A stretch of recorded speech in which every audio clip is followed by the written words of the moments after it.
7 days a week, 35 days. For the entire time of their life, they are ever eating.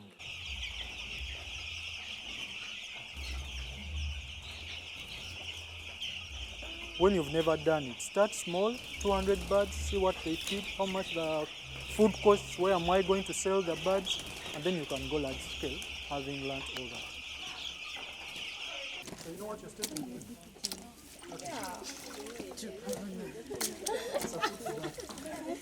Dirty water.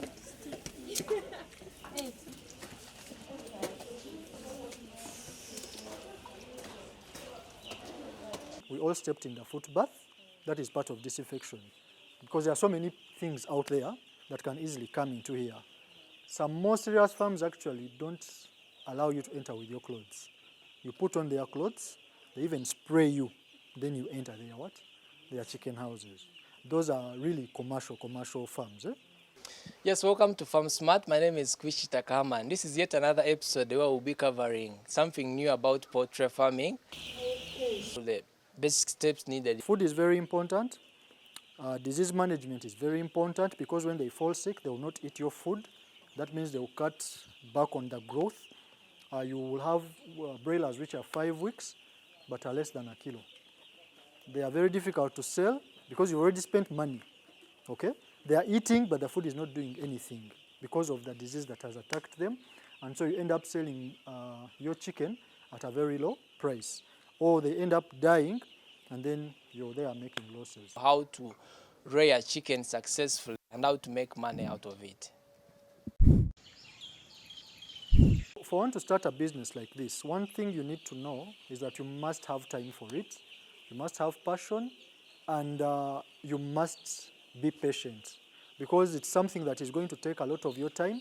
It is something that is going to take a lot of money, and if you're not resilient enough, you might end up giving up on the project. So what I would advise is if you've never done such a project, first of all, visit people who have done the project, benchmark and learn what they do, what they need, how did they start, what do I need to construct a structure like this, or what kind of structure, so that by the time you start, you already have the details and the first things to work with when you're starting such a project. The other thing is you also don't have to start big. Even if you have 100 million and you've never done such a project and invest that money in that project, money is not everything. You will need to know how to take care of these birds. You need to know the source of the right chicks to use. You need to know all these other things. So my advice would be start small. Get your 200 birds as an experiment. Take care of them. See what they need. See how much light they need. How much charcoal. How much food have they eaten. When they are old, where have I sold them? And then keep growing your capacity slowly by slowly until when you're able to have more than this. There are people who have 10, 20, 50,000 at a go, but I'm sure they've been at this for a very long time. This is a brooder, and we have here a type of chicken called broilers. Broilers are chicken that are made for meat, and this is the place where they start from. A brooder is like a nursery where the young chicks, day old to about 2 weeks or 7 days, depending on the method of brooding you're using, they first come into for the general intensive care of the birds in order to have a better stock at the end of the 35 days. We have about 4,000 birds here, all broilers, and we are going to rear them from here, only that the space keeps increasing as they grow and gain weight.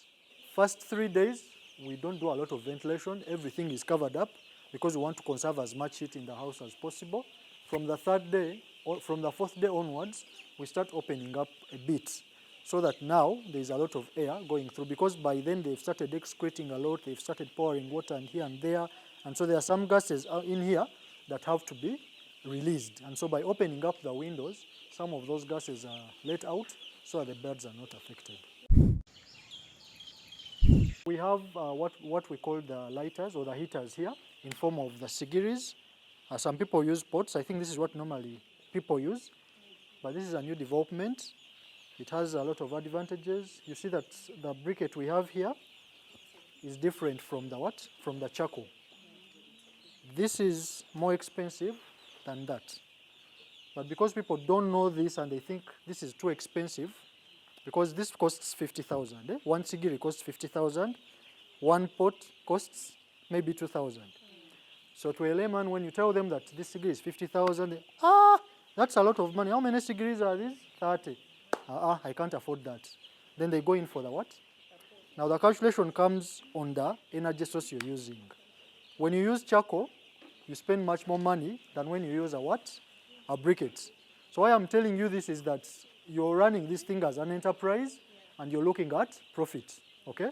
So whatever little money you save during the production cycle is going to give you much greater profit. Now the two do the same job, but one is cheaper in the long run to use. The briquette here uses a kind of charcoal that is made out of biomass and carbonized to make something like this. So this is what you light up and put in there and light up, and then it takes more time than the charcoal here. It will take about 6 hours before it burns out, yet the charcoal here can take just about maybe 30 minutes or 1 hour, depending on the condition of the environment.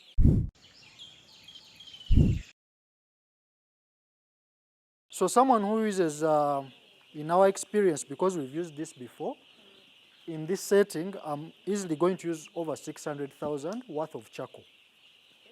Yet in this setting, I'm going to use about 200 or 150,000 worth of briquettes. One briquette costs about 1,500 shillings or 1,700, but it's going to light for about 6 to 8 hours. 6 to 8 hours, I've already turned this pot like 3 times, okay? And you're putting charcoal worth 5,000 in this pot. So in the short run, this is expensive. In the long run, it is much cheaper. So we put enough stoves here to make sure that the heat is enough for the birds, especially for the first 3 days, because that's when they need that heat so that they don't get other issues. We keep all the windows closed between the first 3 days. You see the polythene bags the polythene papers that are there are down completely between the first 3 days. They don't go up. This curtain is all closed in so that all the heat that is generated helps the chicken to do what? To grow. Now that helps them to eat food, to drink water, and to have a normal living. Where the heat is too low, they will get cold. When they get cold, they will not eat, because now they're going to come and start congregating together to seek heat from each other, and so they will not eat the food. They will not grow to the required growth standards. Because when you bring it in at one day, it's about 30 to 40 grams. By the first week, you expect it to be at least 120 grams or 130 grams. Those that do very well can even go to 150 grams. So if you do not provide that heat in the first 3 days, you're losing out on some of the weight gain, because they are not eating. But also when they pile together looking for that heat, they end up suffocating and dying. So already you're losing money in those two senses. First, they have not eaten their food, so they are going to grow slower. But also, they are dying because of the what? Of the congestion. Now, the first 3 days, that's when most of the systems of the body are developed. The immunity system, the muscular system, the skeletal system. Those 3 days are crucial, that you do everything right so that your birds don't get any issues afterwards. So we also have the feeders and the drinkers. These are a little bit bigger, but we'll show you the smaller ones that we start with when we are doing brooding. Also, you see that the feeders here are much smaller for them to comfortably eat. The other thing is the litter down here. This litter is for them it's for cushion really. It's for cushion. There's nothing much about it, but it has to be there because the floor can sometimes be too cold. But also, when they excrete and all that pour water, this litter here helps us to absorb all that. And so we keep turning it to dry it up. There are different types of litter. This is coffee husks, but you can use wood shavings, you can use rice husks, whichever is closer to you and whichever is cheaper for you. We prefer coffee husks because then we use it in our gardens as manure at the end of the day. But also, it gives a better cushion. It doesn't have a lot of dust. It's a very good absorbent, and so that's why we use it here. And it's mostly for cushioning and for keeping the environment of the bird clean and dry. So this is the drinker that I was talking about. When they have just come, this is what we use for their water, because they are much smaller and they wouldn't be fit on that. We know that when you get them out of the hatchery, there is only 2 vaccinations that they give them, Malex and I think Newcastle, on day 1, as you bring them in. So from that point on, whoever supplies you those chicken must give you a vaccination card. So don't ever get birds from somewhere and go without a vaccination card, otherwise you won't know what to do or what to give them. Then we have our cardboards that we do, like we separate the room in 2 halves. So whichever we finish vaccinating, we put this side. We do the first vaccination of Newcastle disease. Newcastle is a disease that can attack your birds and kill them if you've not vaccinated properly. The other disease is Gumbolo, which we vaccinate on the 2nd and 3rd week. And then again Newcastle on the 4th week. Now after the 4th week, when you've done your vaccinations properly, you don't need any more vaccinations. You just keep feeding and treating any other disease that might be in the birds. So we immunize, we vaccinate. There are mainly 4 diseases in broilers that we vaccinate against, especially when we are here at the farm. There are some that they vaccinate when they are still at the hatchery, so those do not affect us much. And every week we vaccinate against one of those diseases. And these are Newcastle disease, infectious bursal disease, also called Gumbolo. Actually, there are 2, only that we vaccinate them 4 times. Sorry. So the first week we do Newcastle, 2nd and 3rd week we do Gumbolo, and then the 4th week we do Newcastle. Now, if you've done your vaccination properly, you will not have any issues. You will just treat any other small sicknesses that might come in, like flu, like cough, like coccidiosis, and all these come depending on how you've taken care of your what? Of your chicken, of your brooder, because most of them are hygiene related. Coccidiosis, if you see your chicken having red stool, that is coccidiosis. It means they are having some ulcers in their stomach. There's some bacteria that is affecting their digestive system, and that normally comes from poor hygiene when it comes to feeding, to the drinkers, and to the litter itself. So you have to maintain that hygiene. When you hear them or feel them coughing or sneezing, then it means your aeration is not good. And so you open up, like now you see at some points in that day, we open up some of the windows so that air goes in and out. And then when after a few minutes, we put back the whatever to maintain the heat. Then at the 7th day, we completely open up the windows, completely open up the curtains, because now they are able to take care of their own heat generation and insulate themselves and all that. The food that we use here is also different from the food out of the brooder. I want you to take note of the size of that food. We call it a crumble pellet. Yeah, you can touch if you want. It is really tiny because it must enter the mouth of the what? They should be able to eat it properly and swallow it properly, okay? So this is what we give them. And this is a complete feed. It is not mixed with any other thing like maize or what. It comes when it's already prepared and it's good for them. And so for the first 2 weeks, they are feeding on this. And then after the 2 weeks is when you now come and start giving them what? The maize and concentrate and any other formula that you have. Feeding is very crucial. If they don't feed well, if you don't give them the right food components with the right nutrients, they will not grow.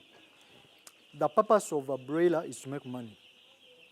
When you get the broiler, just know that you're going to make money. And money is made when you spend less time with them, okay? Because by 5 weeks, if they're well taken care of, you should be able to sell a broiler at 1.5 or 1.7 kilograms live weight, okay? And that is the appropriate time to sell. Because after the 5th week, then you're spending more money on food, okay? And that is eating in your profit. So if you've taken very good care of your birds, you should have 1.5 to 1.7 kilograms of live weight broiler, and you should be able to sell. So food is very important. Disease management is very important, because when they fall sick, they will not eat your food. That means they will cut back on the growth. You will have broilers which are 5 weeks, but are less than a kilo. They are very difficult to sell because you already spent money, okay? They are eating, but the food is not doing anything because of the disease that has attacked them. And so you end up selling your chicken at a very low price. Or they end up dying, and then you're there making losses.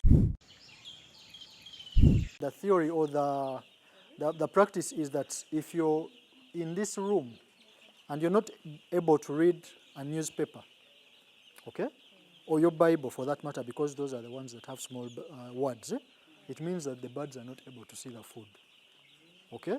So if you cannot read anything, then it means the birds are not what? If they're not seeing, that means they're not going to eat. So light is also very important. Up to the second week when they are now able to see, you've opened up the windows, they know where the food is, they know where the water is. Water is very, very important to a broiler because it makes the bigger part of its meal. Every time it eats, it drinks. Every time it eats, if it doesn't eat, if it eats food and has no water, then there's no digestion that's going to take place. It can even fall sick. Or it will get dehydrated and then start, creating its own ways of, cooling off. And in that manner, it will not be eating. It will just be there panting and looking for air to cool it. So the way you know that your broiler or your chick is eating, you know what a crop is. Have we done some anatomy? Agriculture people here. Yeah. So I want you to feel the difference. Just touch it gently there. What do you feel? It's a bit sweetened. It's a lump of salt. Yeah. A lump of salt. Yes. Okay. Now I want you to also feel some there and tell me what you. It's nothing. It's nothing. It's almost nothing. It's almost nothing, but there is something. So this bird has maybe taken more water than food. It's possible that it has not been able to eat as much food, or it has actually eaten food and water enough and it's just digesting. This one has been eating and not drinking. Okay? Either it was very far away from, because if I picked it from here, it means it was too lazy to walk to the drink, and so it just kept doing what? Eating. Until it gets pushed by some birds or whatever, or something scares it, and by chance it finds a drinker, that's when it can eat.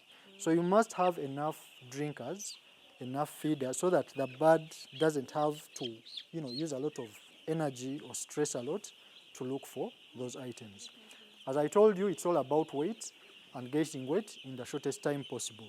So the broilers are not even allowed to walk the way they are doing it.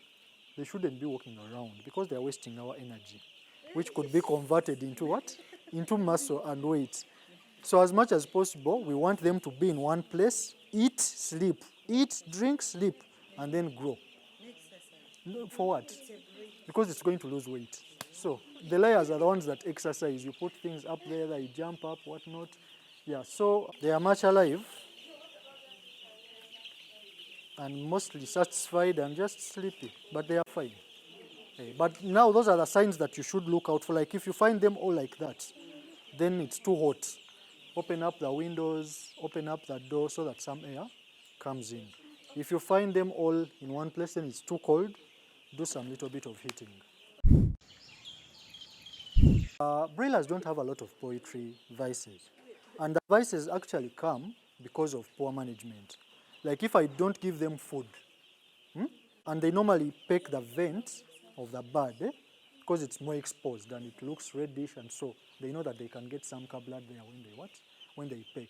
So vices normally come in because either we've not managed well the birds, but for layers, it's a special case. There are some layers, even from the parent, when the egg hatches, and for those ones, they normally cut the beak, so that they stop that vice.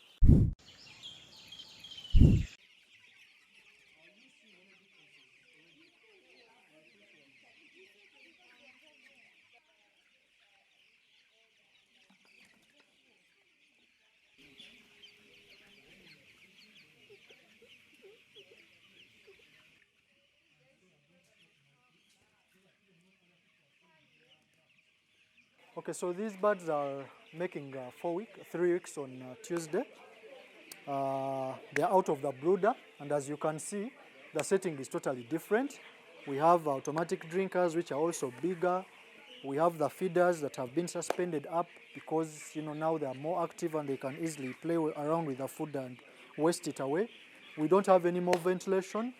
We don't have any more heaters in terms of sigiris and the briquette stoves.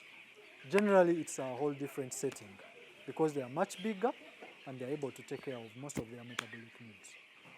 Okay, so these birds are, like I said, ending their 3rd week and starting their 4th next week. That means we still have them for another 2 weeks here. So at 5 weeks is when we'll be selling them away. And by then we expect that they will be 1.5 to 1.7 kilograms live weight before slaughter. So the birds in the brooder, of course, do not eat a lot because they are still young. Their metabolic rates are also very low. But these ones here, every week, you must add on the quantity of food because we weigh them every week. So every week, you know that they've gained this amount of weight, and so this is the amount of food that I must add on. So for every week that the bird stays on the farm, the amount of food increases per unit bird. Drinkers come in when the birds are at 3 weeks old. Between 1 and 2 weeks, we still use those other small drinkers because they are not able to reach. As you can see, it has a bigger mouth and a deeper whatever. So a small bird may easily drown in that water. Yet at this stage, they are easily able to peck and also drink the water.